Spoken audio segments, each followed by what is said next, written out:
मैं एक लड़की हूँ। खुले आसमान की दुनिया में मुझको बहुत ऊंचा उड़ना है। मालूम है मुझको मेरी हद, मालूम है मुझको मेरी हद। ऐसे ही कितने ख्वाब लिए मुझको अभी बहुत लड़ना है। मुझको जीने दो, उड़ने दो, सारे ख्वाब रंगने दो। हाँ, मैं एक लड़की हूँ, मैं एक लड़की हूँ। ये चंद लाइनें हमारी इंडियन सोसाइटी की एक लड़की की स्ट्रगल को दर्शाती है, जो उड़ना चाहती है, जीवन में आगे बढ़ना चाहती है, कुछ कर दिखाना चाहती है। जिन्हें जीवन में आगे बढ़ने का मौका मिलता है, परिवार का सपोर्ट मिलता है, वो ना सिर्फ अपने घर का, परिवार का, बल्कि देश का भी नाम रोशन करती है। काश समाज की आधी आबादी कहलाने वाली महिलाओं को आगे बढ़ने का मौका दिया जाए, उन्हें सपोर्ट किया जाए। आगे बढ़ने का मौका दिया जाए, उन्हें सपोर्ट किया जाए। क्या पता कब कौन हमारे बीच हमारे सीरीज की नायिका अरुंधति भट्टाचार्य बनकर समाज के लिए मिसाल बन जाए। कहते हैं इंसान जब किसी लक्ष्य को हासिल करने की ठान ले तो फिर उसे कोई नहीं रोक सकता। इंसान की जिद ही उसे कामयाब बनाती है। ऐसी ही कुछ लगन अरुंधति मैम के अंदर थी। दुनिया में ऐसे लाखों एग्जाम्पल है जिनसे लोग मोटिवेट होते हैं, उनके जैसा बनना चाहते हैं। ऐसे ही एग्जाम्पल अरुंधति मैम भी है। अरुंधति भट्टाचार्य मैम का जन्म 18 मार्च 1956 को कोलकाता एक बंगाली परिवार में हुआ। उनका बचपन छत्तीसगढ़ के भिलाई शहर में बीता, क्योंकि उनके पिता प्रद्युत कुमार मुखर्जी भिलाई स्टील प्लांट में इंजीनियर थे। उनके माता श्री कल्याणी मुखर्जी झारखंड के बोकारो शहर में होम्योपैथिक कंसल्टेंट थी। उनकी एक सिस्टर भी है, आदिति बसु। अरुंधति मैम की शुरुआती एजुकेशन संत जेवियर स्कूल बोकारो से हुआ।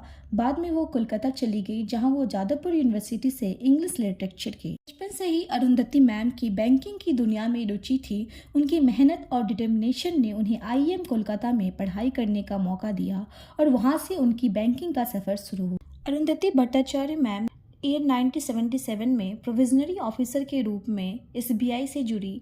बैंक में अपने 36 ईयर्स के कार्यकाल के दौरान बैंक के न्यूयॉर्क ऑफिस में विजिलेंस ऑफिसर भी रह चुकी है।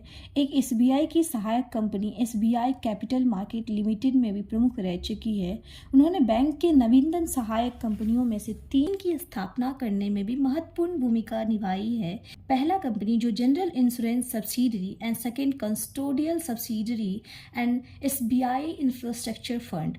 इसके अतिरिक्त बैंक के अन्य 3 मैनेजिंग डायरेक्टर हेमंत कॉन्ट्रैक्टर, एक कृष्ण कुमार एवं विश्वनाथन भी इस पद के लिए उम्मीदवार थे। इसके बावजूद भी एसबीआई की वो 24वीं chairperson and first women chairperson. भारतीय रिजर्व बैंक के गवर्नर रघुराम राजन की अध्यक्षता में बनी चयन समिति के अंततः अरुंधति का चयन किया। भारतीय स्टेट बैंक की चेयरपर्सन बनने के साथ ही एक साथ कई उपलब्धियां इनके नाम के साथ जुड़ गई है। भारतीय स्टेट बैंक के 2 शताब्दियों की हिस्ट्री में इस बैंक ने सर्वोच्च पद पर पहुंचने वाली वे प्रथम महिलाएं हैं। भारत की प्रथम और फिलहाल एकमात्र महिला है जो फॉर्च्यून 500 लिस्ट में आने वाली किसी भी भारतीय कंपनी का नेतृत्व कर रही है। अगर सिर्फ बैंकिंग की बात की जाए तो विश्व भर में एकमात्र महिला है जो फॉर्च्यून 500 लिस्ट में आने वाली किसी भी बैंक का नेतृत्व करती है। यही नहीं, एसबीआई के 15,000 ब्रांच संपूर्ण भारत के बैंक डिपॉजिट में 22% हिस्सेदारी के साथ भारत का सबसे बड़ा बैंक और इसकी शीर्ष नेता होने के साथ ही भारत की सर्वाधिक शक्तिशाली महिलाओं में शुमार हो चुकी है। उन्होंने अपनी मेहनत और टैलेंट और डेडिकेशन से बैंकिंग की दुनिया में अपना अलग ही मार्क छोड़ा। उनकी लीडरशिप में एसबीआई ने इंटरनेशनल मार्केट में भी अपना कदम रखा। उन्होंने बैंकिंग सेक्टर में महिलाओं के लिए भी नई अपॉर्चुनिटी क्रिएट किए।